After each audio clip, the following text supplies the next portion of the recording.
podcast inspiratif, solidaritas, inspiratif, aktual, partisipatif.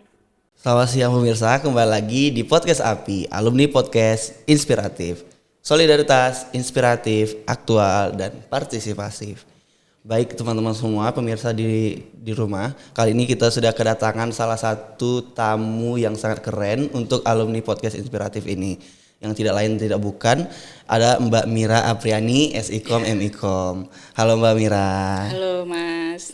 Nah, Mbak Mira ini sendiri merupakan salah satu alumni FISIP UNIP yang saat ini sudah menjadi orang yang sukses, teman-teman. Di mana amin, di mana beliau sudah memiliki salah satu usaha yang cukup terkenal di Bengkulu, yaitu Raja Kurma Bengkulu. Mungkin tanpa berlama-lama lagi kita bakal mulai masuk ke topik pembicaraan kita hari ini, yaitu membangun jiwa entrepreneurship dan akademik yang seimbang. Nah, tapi sebelum itu Mbak Mira, kita mau dengar dulu nih, Mbak Mira, apa sih ceritanya selama perkuliahan? Misalnya apa sih yang Mbak jalani selama perkuliahan gitu? Oke, baik. Selama perkuliahan sebenarnya saya itu termasuk salah satu mahasiswa yang masuknya UNIP, masuk FISIP itu dari jalur yang lomba waktu itu. Oh, keren. Jadi saya pas SMA itu lomba karya tulis ilmiah, alhamdulillah juara 1 itu masuk FISIP tanpa tes dengan jurusan bebas memilih. Jadi saya ambillah jurusan komunikasi. Oh, komunikasi ya Mbak, sama dong seperti saya. Tapi karena saya sambil kuliah, kerja juga, maksudnya itu bagaimana biar ada penghasilan, saya agak lama waktu S1. Ya nggak apa-apa sih, karena kan kita semua punya passion. Iya, jadi pada waktu S1 saya secara IPK itu tidak terlalu menonjol. Cuma saya karena di S1 saya sudah sekalian bekerja dan sekalian menghasilkan, jadi saya itu sering ikut lomba. Jadi semua lomba karya tulis ilmiah dan lomba menulis lainnya yang hadiahnya itu berupa uang tunai, itu saya ikuti. Baik itu di Unip Fair, FISIP Fair ada nggak ya waktu itu ya? Pokoknya lomba tingkat Unip, lomba tingkat FISIP dan lomba-lomba nasional yang tulis menulis, ya itu saya ikut. Nah itu berarti. Asalkan itu hadiahnya itu berupa uang tunai. Iya, karena saya kuliah itu sambil bagaimana bisa produktif dan bagaimana bisa tidak membebani orang tua juga. Betul. Ya, makanya selain lomba-lomba yang saya ikutin, biasanya alhamdulillah ada beberapa yang menang, yang kalah banyak juga. Saya juga bekerja di salah satu rental sambil kuliah waktu itu. Kalau sore sampai malam saya ngajar privat. Jadi karena full pagi sampai siang biasanya kuliah, sore sampai malam biasanya saya ngajar, di hari libur saya kerja di rental biasanya itu. Nah di semester akhir baru saya mulai usaha itu di awal-awal perkuliahan rencananya. Berarti mulai membangun usaha Raja Kurma ini di semester akhir? Enggak, kalau di Raja Kurma ini kurang lebih kalau dari brandnya itu 5 tahun terakhir. 5 tahun terakhir Mbak. Cuma dari awal kita merintisnya itu 2017. Jadi memang Raja Kurma ini hadir setelah kita itu hanya jualan di Ramadan saja. Ternyata potensial, kita jualan di Ramadan potensial, makanya setiap harinya kita kayaknya kalau misalnya aktivitas harian kita itu misalnya kayak menjaga pelanggan, memperbanyak database, menganalisis market lagi di luar Ramadan, kayaknya itu lebih boom lagi pada saat Ramadannya. Jadi di luar Ramadan sekarang itu kita bagaimana menciptakan market agar lebih besar pada saat Ramadan itu kita musimnya. Kalau dulu awal-awal jualan kita itu di Ramadan saja kan, jadi berpikirnya bahwa masyarakat itu konsumsi kurma pada saat puasa. Puasa saja. Mindsetnya begitu. Sehingga pada saat udah mau lebaran, sisa-sisa kurma yang belum habis itu kita bagi-bagiin. Padahal di luar Ramadan itu tuh luar biasa juga. Tapi karena mindset kita hanya sebatas jualan kurma itu hanya di bulan Ramadan, batas itu. Makanya jalan kita, action kita itu berbanding lurus sama mindset kita. Waktu itu mindsetnya adalah bahwa ini konsumsian orang puasa. Ya udah, hanya sebatas itu. Padahal setelah kita ridikan sepanjang tahun, ternyata itu malah sekarang itu ibaratnya tuh tidak jauh beda sama bulan Ramadannya, karena kita sudah tahu pola jualannya. Jadi makanya kita ini nggak bisa kayaknya hanya sekedar jualan saja. Ini harus dibangun dalam sebuah wadah bisnis agar pertumbuhannya bisa jadi lebih cepat. Gitu Mas. Berarti itu adalah awal dari Raja Kurma ini. Iya. Nah, kalau kita balik-balik lagi nih Mbak, gimana sih cara Mbak menemukan partner atau kolaborator pertama untuk membangun bisnis? Karena di awal tadi kan Mbak bilang Mbak tuh sambil kuliah, sambil ngikutin lomba yang ada hadiah uang tunainya, sambil kuliah, sambil kerja di rental. Nah, Mbak cara pertama menjalani itu gimana Mbak? Mungkin dari lomba KTI tadi kan Mbak mempersiapkan dirinya seperti apa? Terus kemudian waktu join ke rental itu Mbak persiapannya seperti apa gitu Mbak? Iya. Jadi sebenarnya pada saat kuliah faktor utama saya pengen produktif itu adalah tuntutan kebutuhan dulu. Karena saya tidak terlahir dari keluarga yang berada, tidak terlahir dari keluarga yang bagus, dari keluarga petani sederhana. Jadi kayaknya kalau saya hanya mengandalkan orang tua, kayaknya tersiksa banget lah orang tua. Jadi saya berpikir bahwa ini nggak bisa nih kalau hanya kita mengandalkan orang tua saja. Sementara kebutuhan kita kan banyak nih. Kebutuhan buku, kebutuhan print, iya dan lain-lain kan, operasional dan lain-lain itu kan nggak bisa kita hanya menunggu. Iya kalau ada, kalau lagi nggak ada bagaimana? Karena tuntutan kebutuhan ini lumayan tinggi, jadi kayaknya nggak bisa. Akhirnya saya ya udahlah, kepalangan berjuang. Orang tua juga waktu itu udah sakit-sakitan kan, keduanya udah tua. Ya udahlah, kepalangan berjuang. Pagi-pagi jam 7 udah berangkat tuh ke kampus. Dulu masih zaman naik angkot, zaman naik angkot kan, angkotnya 2 kali. Akhirnya pagi-pagi jam 7 udah berangkat nih, masuk jam 8 biasanya.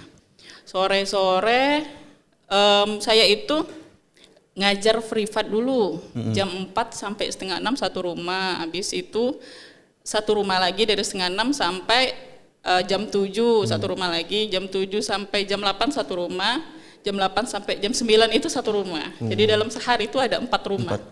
Pulang ke rumah itu jam 10 malam. Tapi di sekitar rumah, nggak begitu jauh. Iya sih. Karena waktu itu nggak punya kendaraan juga.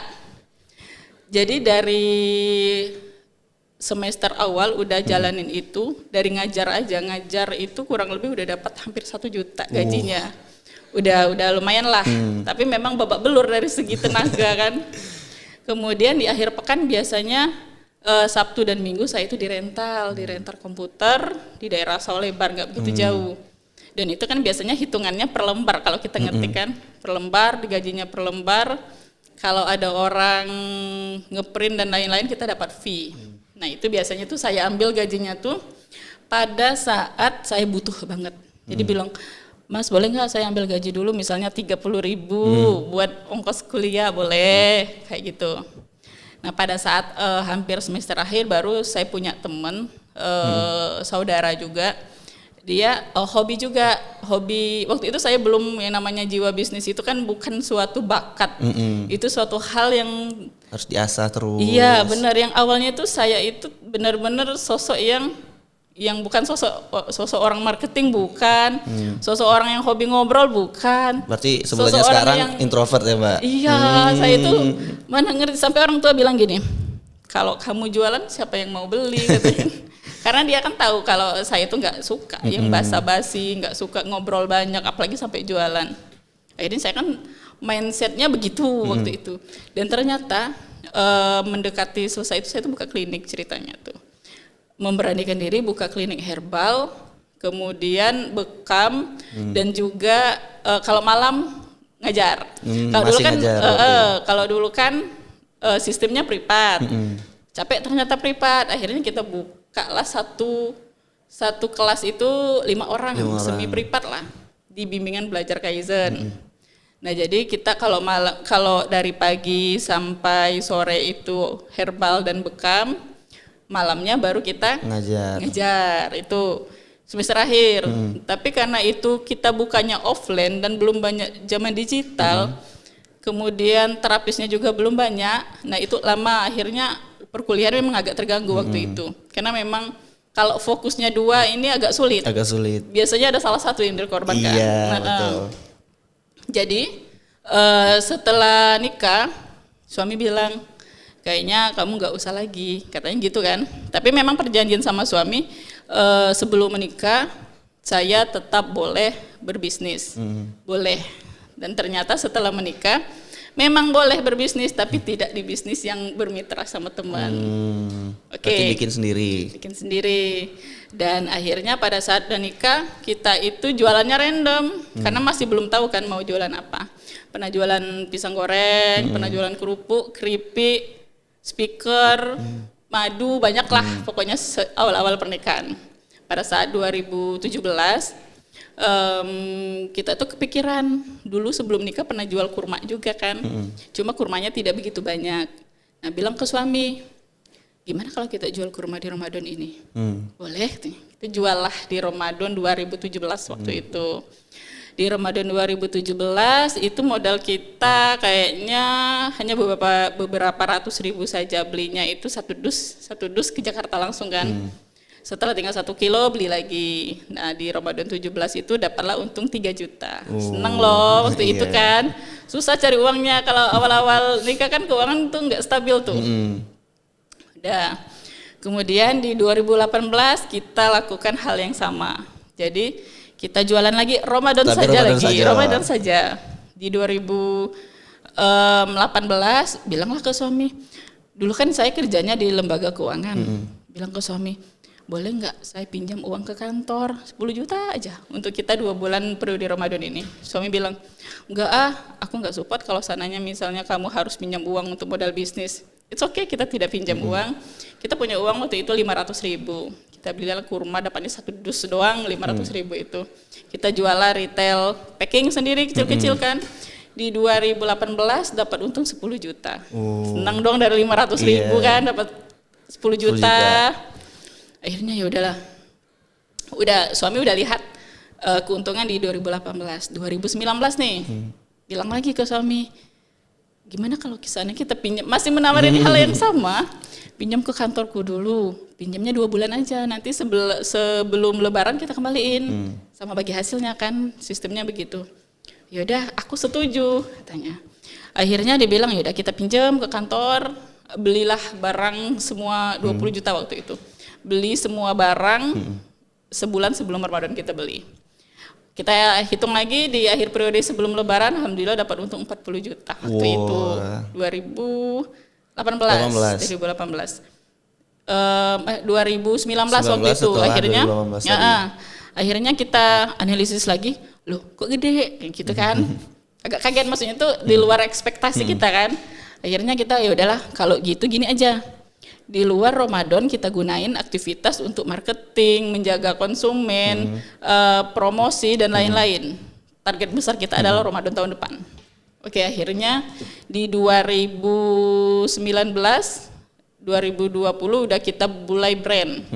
Mulai brand Raja Kurma Bengkulu itu di logonya kita mulai publish di 2020. Persiapan di 2021. Akhirnya di 2021 saya putuskan untuk resign, kita fokus nih. Memang benar-benar ini adalah sebuah wadah yang kita coba untuk seriusin. Jadi saya resign, kita fokus di Raja Kurma Bengkulu. Di 2021 itu kita buka toko di sebelah rumah di garasi mobil kan. Sebelumnya di ruang tamu aja. Di garasi mobil, alhamdulillah. Kemudian di 2023 kita buka toko 2 di Skip. Kemudian 2024 kita nambah barang. Waktu itu kan perkurmaan kurma aja. Doang. Dan ternyata di tengah brand Raja Kurma, orang itu carinya ada nggak oleh-oleh haji, ada nggak perlengkapan haji dan lain-lain. Oh ternyata seluas itu loh marketnya. Akhirnya kita adakan perlengkapan dan oleh-oleh serta olahan kurma. Jadi di 2024 kita toko 2, di 2025 sekarang alhamdulillah udah ada toko 3. Yang dulu omsetnya di Ramadan dimulai dari 3 juta selama Ramadan dengan modal yang sangat minim. Alhamdulillah sekarang di Ramadan tuh omsetnya udah miliaran. Alhamdulillah. Sama di bulan-bulan biasa kita juga udah beberapa ratus juta juga. Itu dari awalnya yang sesuatu hal yang tidak pernah terfikirkan, di luar ekspektasi, tidak pernah berpikir bahwa banyak loh ternyata orang yang mau konsumsi kurma. Dulu tuh pikirnya kurma hanya dikonsumsi di Ramadan saja. Itulah bahaya mindset.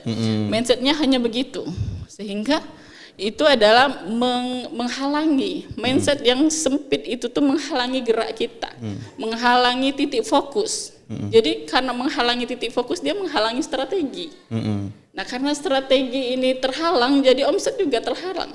Nah kalau seandainya kita udah open mind, mindsetnya udah terbuka, udah luas, itu tuh seperti kita menemukan cahaya lampu baru lah kayaknya yang lebih terang. Oh ternyata ada loh barang produk ini lagi, oh ternyata produk ini lebih laris, oh ternyata market ini lebih besar.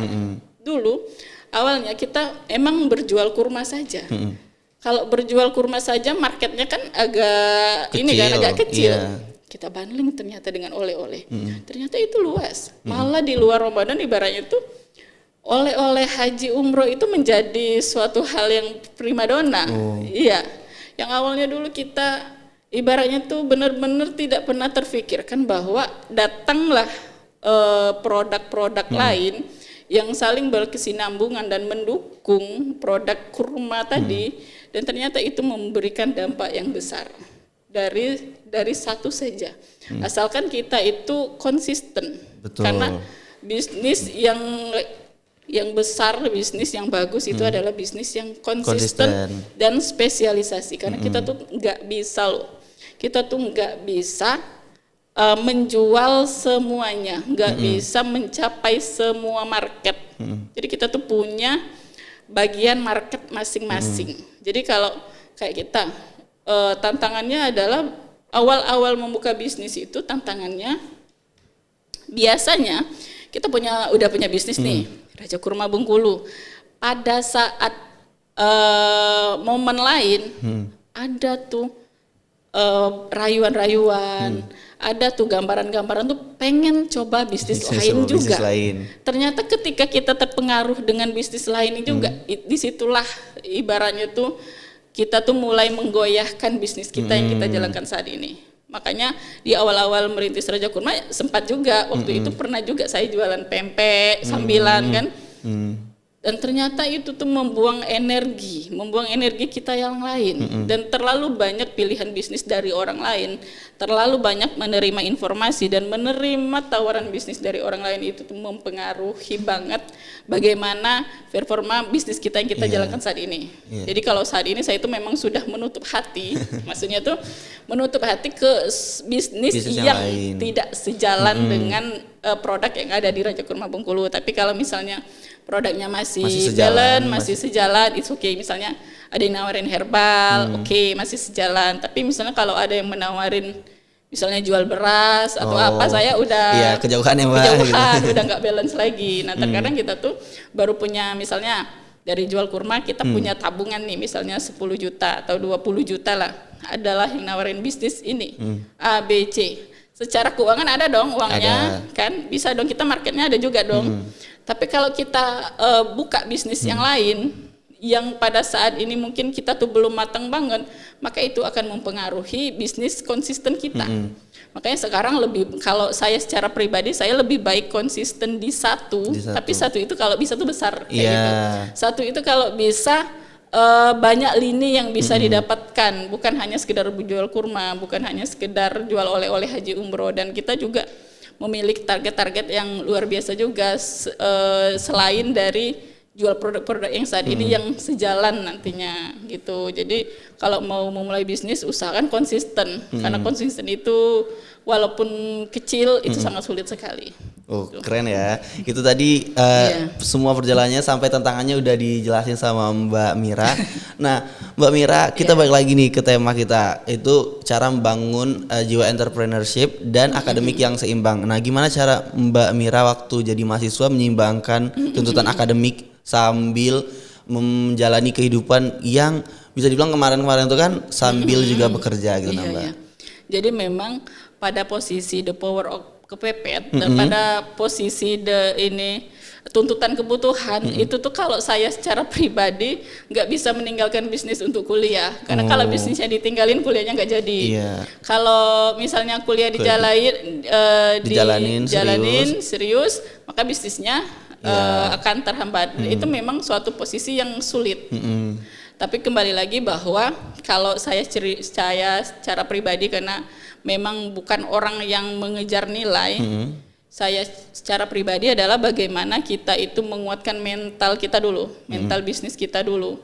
Sehingga kalau mental bisnis kita udah kuat, kemudian tujuan bisnis kita itu untuk apa? Kalau misalnya kan pada saat kita studi, salah satu tujuan bisnis kita adalah misalnya untuk penyelesaian studi, maka kembali lagi ke target. Makanya butuh buat target.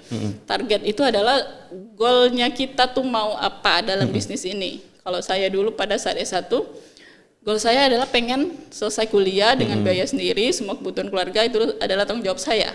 Jadi mau tak mau bisnis ini harus besar. Kalau sananya bisnis ini hanya suatu aktivitas rutinan yang kemudian tidak terjadwal dan tidak tercatat, mungkin sulit untuk bisa memenuhi kebutuhan semuanya lah, ibaratnya keluarga, kuliah dan lain-lain. Makanya memang harus tentukan target dulu dan buat skala prioritas. Prioritas kita apa?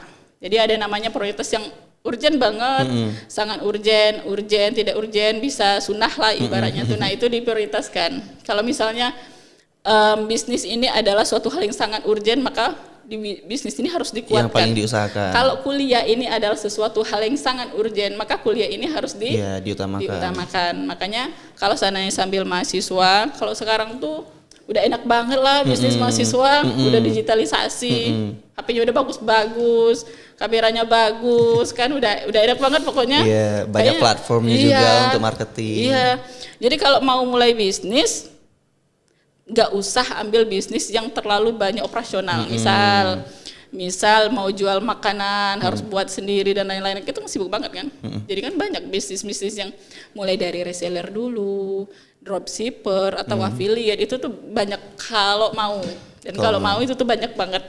Dan itu hal lebih sederhana dibanding kalau seandainya kita produksi sendiri. Nah mungkin kalau zaman kami dulu kan digitalnya nggak terlalu seperti sekarang kan. Yang lebih banyak offline kalau zaman kita dulu. Tapi kalau sekarang kalau yang udah lebih banyak online kayaknya it's okay. Kayak dropshipper tidak terlalu membuang waktu banget asalkan kitanya konsisten dan mahasiswanya mau. Nah, masalahnya sekarang mahasiswa kayaknya banyak yang nggak mau. Makanya butuh lembaga-lembaga yang menumbuhkan mindset bahkan mentalnya mahasiswa agar mau memulai, dan itu tidak cukup hanya sekedar teori. Betul, harus prakteknya juga. Karena memang pendidikan mental itu tidak bisa dipelajari hanya dengan teori. Dia akan mujarab tuh kalau dialamin sendiri. Iya, sama kayak saya pun juga karena mentalnya mental pejuang, mental pencari uang di zaman-zaman dari kuliah kan. Jadi itu udah terbiasa. Jadi Allah itu benar-benar melatih kita itu dari posisi yang paling bawah banget. Oh, kamu pada saat kuliah, kamu mental kamu cuma cukup batas ini, cuma batas itu. Pada saat selesai kuliah, mental kamu tuh cuma cukup batas ini, batas itu. Nah, pada saat udah punya bisnis yang lumayanan, maksudnya tuh udah banyak badainya juga, mentalnya udah tinggi lagi, udah beda lagi. Dan mental itu memang yang nggak boleh kalau seandainya jatuh langsung kemudian berdiam diri tuh yang benar-benar nggak boleh. Kalau jatuh bagaimana kita bangkit lagi, itu suatu hal mental yang memang dibutuhkan untuk orang yang menekuni bisnis, karena memang tantangannya adalah bagaimana kita bisa menemukan solusi di setiap tantangan yang ada, mungkin begitu. Nah itu tadi kan apa yang udah Mbak alamin selama perkuliahan sambil menyeimbangkan akademiknya dengan bisnis. Nah tadi kan juga udah dijelasin kalau mahasiswa sekarang tuh mungkin banyak yang nggak mau menjalani perkuliahan sambil menjalani bisnis juga.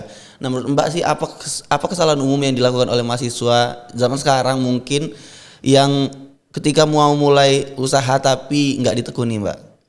Sebenarnya mungkin mahasiswa sekarang itu lebih banyak kayak tontonan-tontonan bagaimana caranya mendapatkan uang besar dari cara yang instan. Mungkin yang pertama, yang kemudian bagaimana bisa membangun usaha lebih cepat besar, padahal bukan itu yang utama. Karena memang bisnis ini kalau seandainya memang kita jalani dari hal yang pengen cepat besar, bisa jadi cepat besar, tapi jatuhnya cepat juga. Mental kita tuh kadang di sesuatu kondisi yang dari bawah tiba-tiba besar, itu kadang mental kita tuh nggak siap. Makanya lebih baik kalau kita mau mulai bisnis itu mulai dari hal yang paling kecil dulu. kita siapkan dulu mental kita. Nah, mental inilah yang bisa membuat orang itu lebih tahan banting lah ibaratnya tuh. Kalau mahasiswa sekarang itu kalau bisnis dia itu lebih ke kayak punya visi yang tinggi, pengen cepet dicapai, tapi caranya nggak mau dari bawah. Nah itu yang bahaya. Yang nggak mau dari bawah itu jatuhnya tuh lebih cepat. Apalagi kalau mulai bisnis, yang bisnisnya berdasarkan tren. Karena bisnis yang berdasarkan tren itu pada saat nggak tren, itu bakal dia akan banget. hilang. Makanya perlu kemampuan riset. Bisnis itu harus diriset dulu bisnis apa yang kira-kira peluang kedepannya itu lebih bagus. Kalau seandainya bisnis misalnya saat ini misalnya musim apa sekarang misalnya? Kalau sekarang di sini musim mungkin kitchen atau mungkin itu. Nah kalau kita buka bisnis berdasarkan musimnya, viralnya, suatu saat yakinlah itu tidak akan tumbuh. Mungkin dia akan tetap berjalan, tapi sistem keuangannya tidak akan tumbuh. Karena sudah tidak musimnya. Kayak dulu misalnya batu aki semua akhirnya nggak lagi. Makanya bisnis yang baik adalah bisnis yang punya potensi tumbuhnya itu untuk tahun 10 tahun ke depannya itu lebih tinggi. Ya ibaratnya oke lah sekarang orang menghina kita karena misalnya kayak saya, orang menghina saya karena setiap hari ngantar kurma, jualnya sekilo 2 kilo. Kalau ditanya apa pekerjaan penjual kurma, oke lah saat itu. Setiap hari kami harus ngantar, kadang sampai jam 10 malam karena liburnya kan Sabtu Minggu. Jadi ngantarnya Sabtu Minggu. Kalau di awal Ramadan pada saat masih kita berdua sama suami, itu kita dari jam 7 pagi sampai jam 10 malam ngantar. Jadi mobil penuh. Habis ambil lagi, antar lagi, habis lagi. Itu di periode Ramadan baru berdua saja, belum ada karyawan kan, dan itu luar biasa. Ibaratnya tuh kalau kita hanya mengandalkan tenaga kita sendiri, dan memang kalau mau besar dan itu harus proses pendidikan mental tadi kan, proses pendidikan mental, proses penguatan mindset itu tergantung itu. Seberapa bisnisnya besar, segitulah juga mindset ownernya. Betul. Nah kalau seandainya dia pengen besar tapi mentalnya kecil, itu kayak bunuh diri lah kayaknya. Makanya butuh mulai dengan bisnis yang biasa aja. Maksudnya tuh walaupun hanya jualan misalnya pisang goreng ya. Pisang goreng, napanya memang pisang goreng. Tapi kalau kita berpikir ibaratnya itu lebih ke depan, pisang goreng ini banyak loh divariasikan, pisang goreng keju, pisang goreng ini keripik pisang. Nah bagaimana caranya kita bisa menjadi spesialis pisang? Sehingga kan mungkin market kita saat ini adalah orang sekeliling rumah kalau pisang goreng kan. Cuma kan ke depannya kan kalau misalnya kita punya produk-produk yang tahan lama, kita bisa pengiriman seluruh Indonesia. Betul. Kita bisa pengiriman ke luar negeri, baru pisang doang loh. Kayak gitu. Dan kalau seandainya memang kita tekuni, spesialisasikan. Gimana spesialisasikan? Kayak pisang tadi, dia benar-benar menjadi spesialisasi pisang. Bisa jadi dia punya misalnya 100 hektar kebun pisang. Berarti ada berapa ribu batang pisang kan? Ada berapa lembar daun pisang yang bisa dijual, itu baru satu jenis produk. Itu sudah bisa spesialisasi dan marketnya bukan hanya di lokal. Betul. Sama kayak kami dulu di rumah, kami pikir jual kurma di Bengkulu, marketnya hanya di Bengkulu. Hanya sekeliling rumah saja. Itu. Padahal bumi Allah ini sangat luas sekali, penduduk Indonesia ini luar biasa luasnya. Kenapa kita hanya berpikir bahwa walaupun memang barang dari Timur Tengah, memang dari daerah yang kecil, tidak menutup kemungkinan kita bisa pengiriman seluruh Indonesia. Dan alhamdulillah Raja Kurma walaupun memang masih di Bengkulu, kita bisa pengiriman seluruh Indonesia. Betul. Makanya target tahun depan kita, kalau sekarang itu, kalau dulu kan saya awalnya itu kan suami tidak support karena dia belum lihat hasil ya kan. Setelah lihat hasil ternyata dia menjadi garda terdepan saya lah, mitra terbaik dari semua mitra. Jadi kalau dulu saya menawarkan keuntungan, suami itu nggak support, maksudnya nggak berani.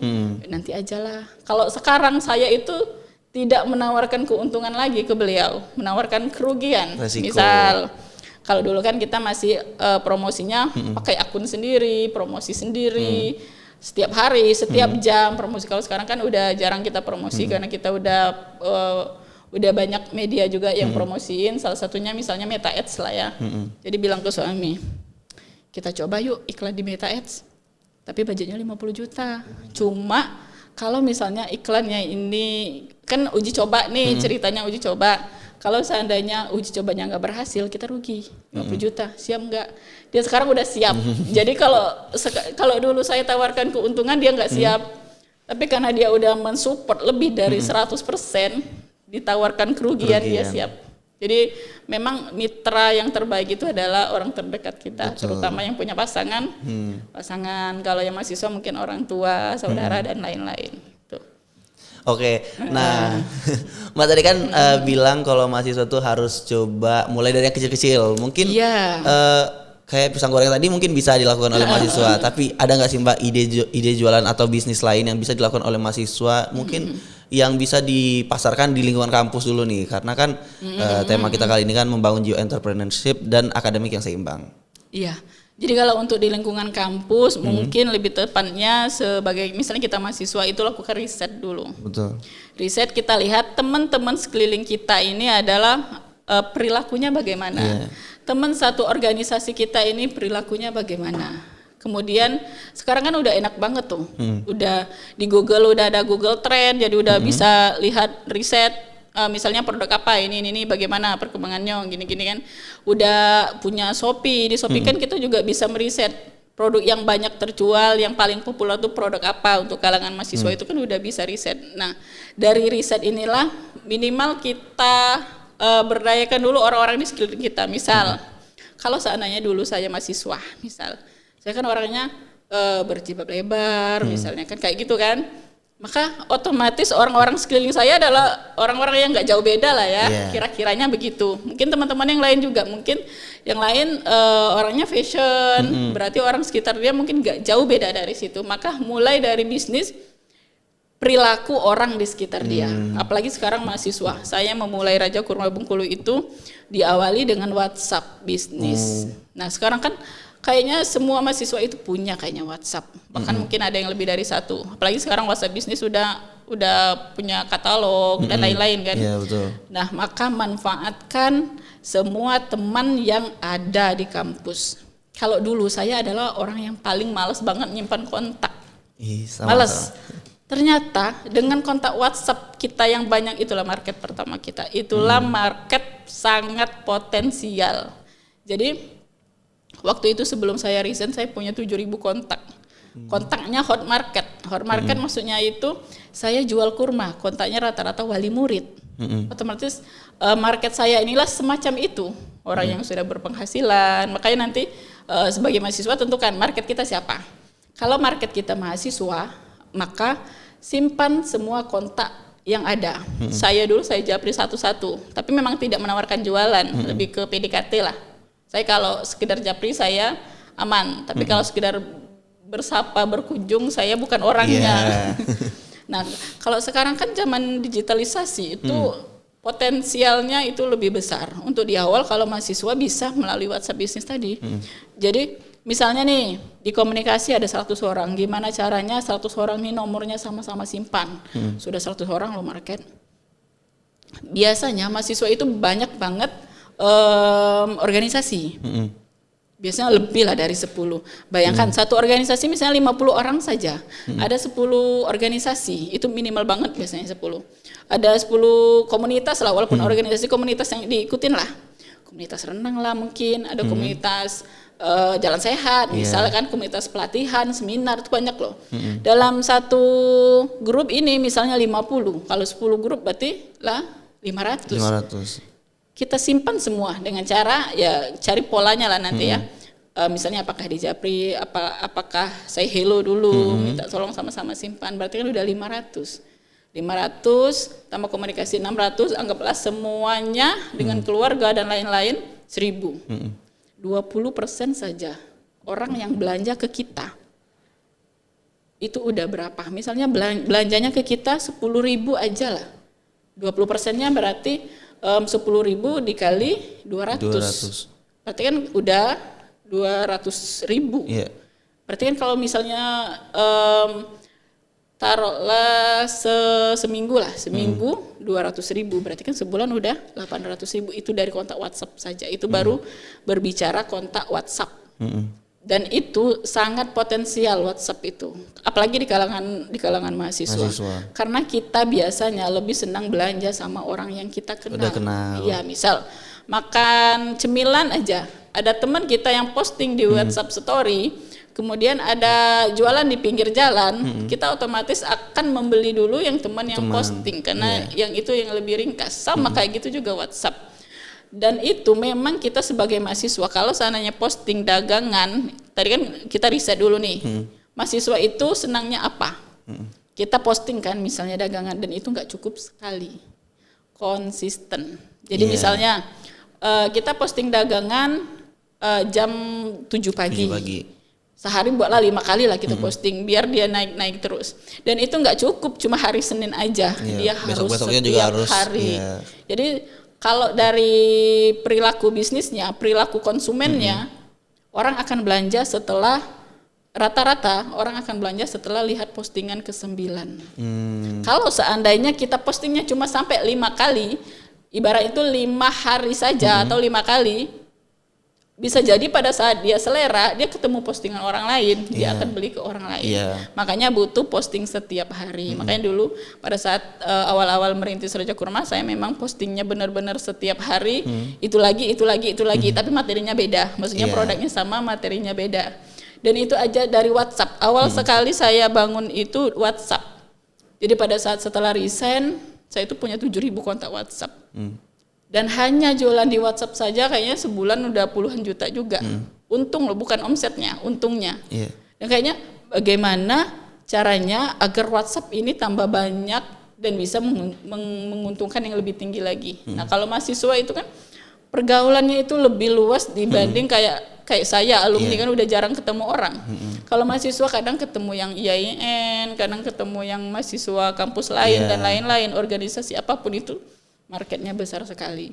Maka sayang banget kalau kesannya kita punya WhatsApp saja, itu minimal. Yang lain kalau udah berkembang kan dia udah Instagram, TikTok, affiliate, Shopee dan lain-lain itu udah banyak. Maksimalkan satu itu aja, itu kita sudah bisa mengukur penghasilan kita itu berapa. Karena saya udah ngalamin dengan WhatsApp saja, ibaratnya itu penjualan dan untung. Itu udah melebihi gaji 1 bulan. Ibaratnya karena itu sambilan kan. Udah beberapa kali lipat gaji 1 bulan padahal WhatsApp doang loh. Apalagi sekarang mahasiswa memang marketnya luas. Dan zaman juga udah digital. Zaman udah digital. Banyak yang tidak menyadari bahwa potensi ini besar, maka manfaatkan peluang-peluang itu untuk mahasiswa. Kayaknya rugi sekali deh kalau kita hanya minta terus sama orang tua kan. Oke, nah kita kan udah sampai panjang banget nih teman-teman. Mungkin udah mau berakhir nih sesinya. Nah kita boleh dong dengar nasihat dari Mbak Mira untuk mahasiswa yang mau menjalani kuliah sambil berbisnis. Terus apa harapan Mbak Mira untuk mahasiswa di luar sana yang mau membangun jiwa entrepreneurship-nya? Sebenarnya harapan ke mahasiswa adalah bagaimana bisa memanfaatkan digitalisasi saat ini. Karena kita punya Android itu luar biasa, Android, iPhone, dan itu saat ini mahasiswa itu banyak yang head on terhadap teknologi. Maka manfaatkanlah teknologi yang ada. Bagaimana caranya teknologi ini bisa menjadi produktif dan bisa menghasilkan. Karena tidak ada hidup yang bergengsi yang dimulai dari gengsi dan kemudian juga kalau saya dulu. Kalau seandainya WhatsApp ini sudah ada dari sejak zaman dulu, zaman awal-awal kita kuliah, itu kayaknya sudah terlalu lama untuk kita membangun bisnis tapi tidak menghasilkan. Makanya manfaatkanlah gadget yang ada, bagaimana itu bisa menghasilkan, kayaknya rugi sekali, harganya mahal, cuma tidak dimaksimalkan.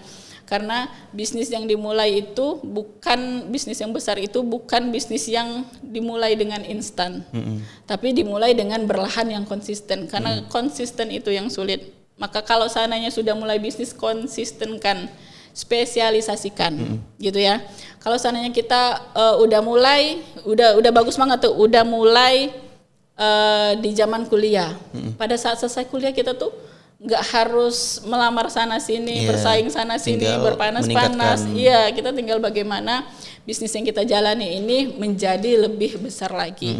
Konsisten tadi dikonsistenkan, kemudian dispesialisasikan. Jangan terlalu banyak tergoda dengan bisnis-bisnis lainnya. Makanya kayak tadi kalau misalnya udah bisnis fashion misalnya, ya udah fashion Fokus ke aja, situ. fokus itu. Dan turunan fashionnya spesialisasi. Lebih baik spesialisasi tapi besar ketimbang bisnis banyak kecil tapi kecil. semua kayak gitu. Karena potensinya itu luar biasa. Satu jenis tapi besar ketimbang banyak jenis kecil semua. Mungkin itu.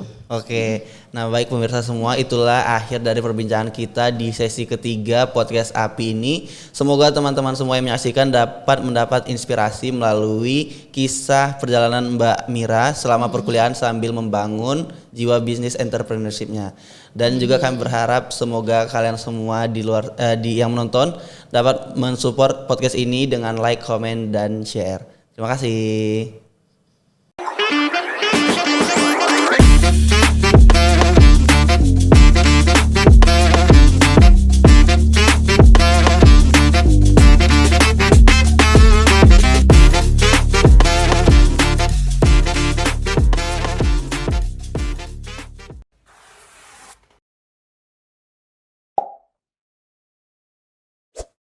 Alumni Podcast Inspiratif. Solidaritas, inspiratif, aktual, partisipatif.